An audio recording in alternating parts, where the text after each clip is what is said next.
Tanzania 2025, when the drum became the siren, in the streets of Dar es Salaam, the hum of morning traffic slowly turned into the roll of army boots, a nation's heartbeat became a drum of protest.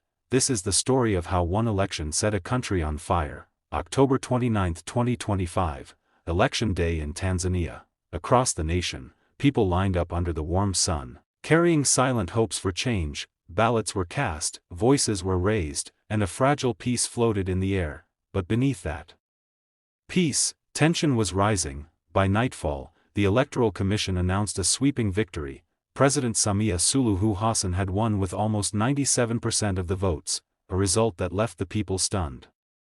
Many opposition leaders had been barred from contesting, some were under arrest, others silenced, and the streets whispered a single question: was this truly democracy? As darkness fell, anger ignited. In Dar es Salaam, tires burned, crowds gathered, chanting for justice. The government responded with curfews, internet blackouts, and military deployment. "We have been oppressed for so long," shouted one protester.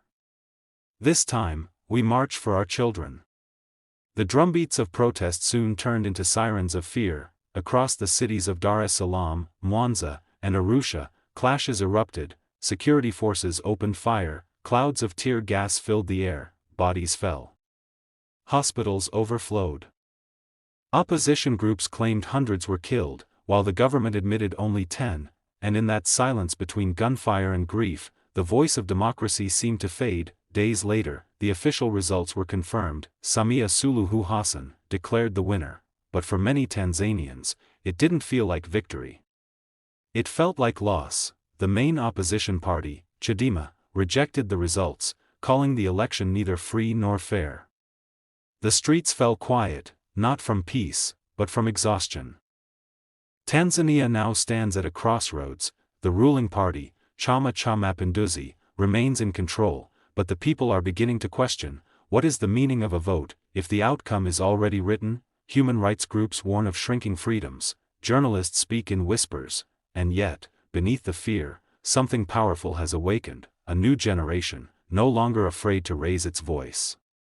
In a land of sun-washed plains and ancient drums, the people rose not for a person, but for a principle, the right to choose, and when that right was stolen, their drumbeat became a siren, their silence became a roar, and their hope, a burning flame. No one knows how this story will end, but one thing is certain: the fire of the people has been lit, and Tanzania will never be the same again. This is Tanzania, 2025, the election, the fire, the dream.